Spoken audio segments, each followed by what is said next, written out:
Welcome again to your English class, children. So, we are doing chapter 8 from your supplementary reader, A Pact with the Sun. And the name of the chapter is the same, A Pact with the Sun. We know it is about a small girl, Saida, and her mother, where Saida prays to the sun rays for healing her mother, for treating her mother. So we know already about it. Let's see how the story unfold. First, we will know it through the pictures. That would again be a summary of the chapter. So here we are doing chapter 8 of the supplementary reader, A Pact with the Sun. This is the beginning of the story. Saida's mother had been ailing for a long time.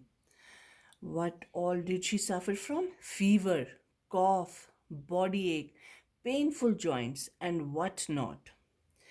Treated by a variety of physicians for weeks. Physicians are doctors who we go to when we first fall sick.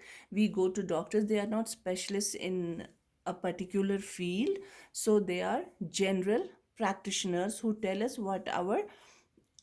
uh, what can be the reason for our sickness. Then they prescribe us medicine accordingly, and also refer to us the proper specialists. Those are physicians. So she was treated by a variety of physicians for weeks.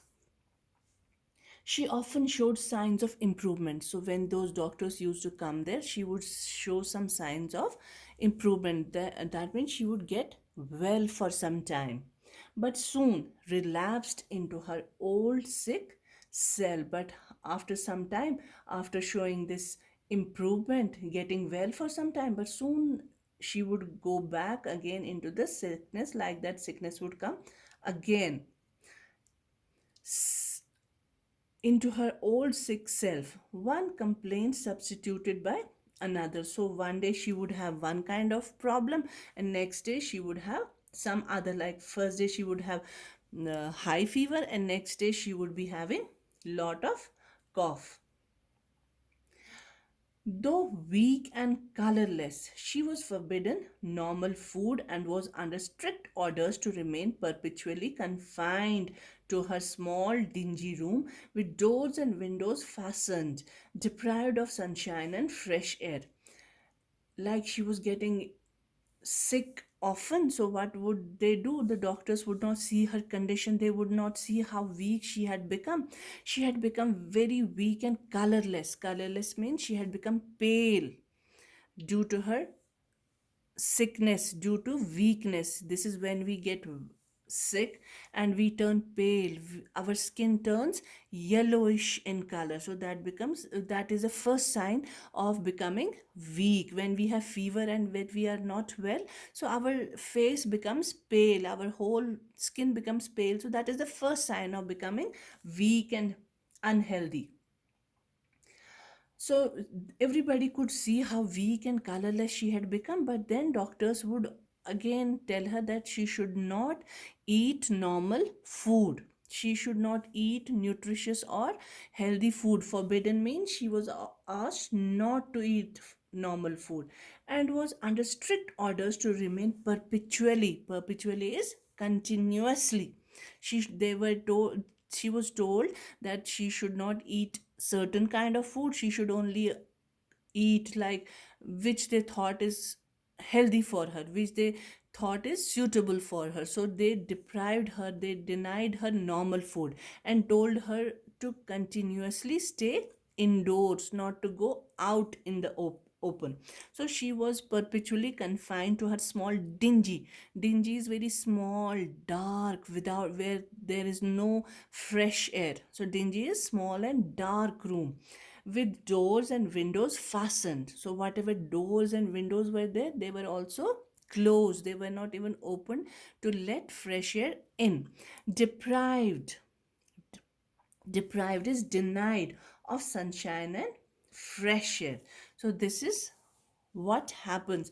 Saida's This mother is sick, and she's just lying in the bed with a small window that is open. Rest of the windows are all closed, and Saida is really worried for her mother.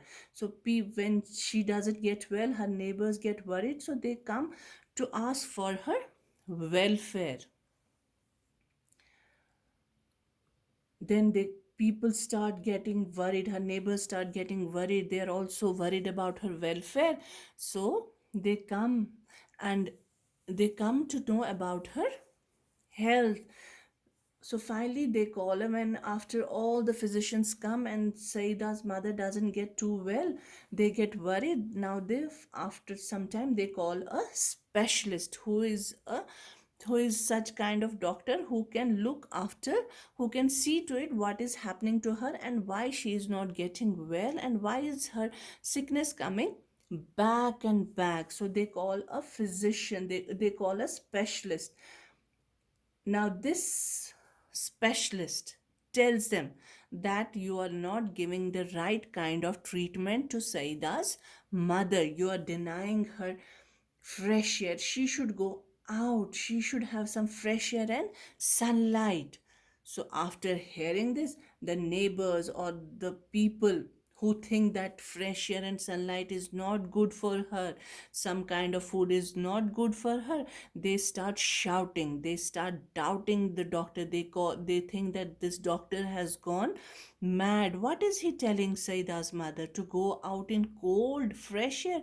She would get sick again, she would get serious.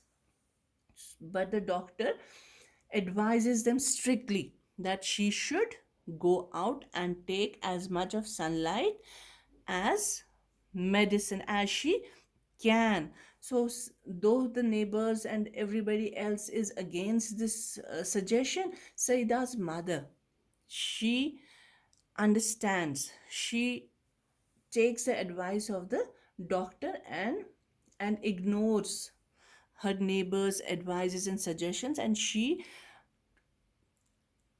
makes a promise to herself that she would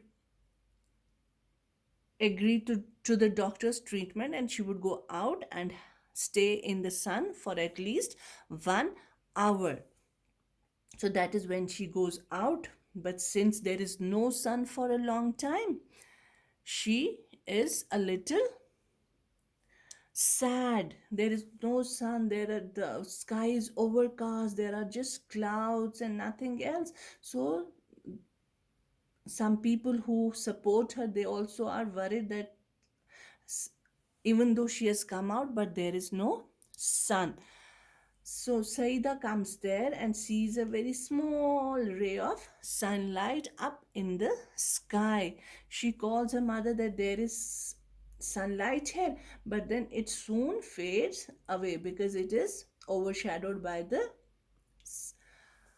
clouds. And then Saida is very disappointed. She thinks that her mother will not get well until the sun comes out. So she prays to the sun rays and tells them the whole story about her mother. The sun rays promise her that they would come again with full force and cure her mother. So next day there are again clouds in the sky. These sun rays who have promised Saida that they would come and it help her heal her mother are disappointed. So they want to come down, but there are so many clouds that they are not able. And their father, he also stops them. He tells them that it is futile to go down because their path would be blocked by these clouds. But the sun rays are adamant. They tell their father that we have made a pact, we have made a promise with Saida, so we want to go down and cure her mother. In the end, the son also, their father relents. He tells them, okay, if you do not listen to me, you will go, but take care of your clothes. There are maki means dirty clouds full of mud, clouds in the way, so try to save your clothes from getting dirty. They say that it is not, these clothes are not, our dresses are not important. What is important, that we have to save Saida's mother. So they go down and push away the clouds and come out on the earth. Though initially there is no sun, Saida again feels sad, but after some time she sees the sun rising, the clouds getting scattered away, and Saida is happy. She shouts and asks for this charpoy, and then her mother comes out, takes enough sun, and starts getting well.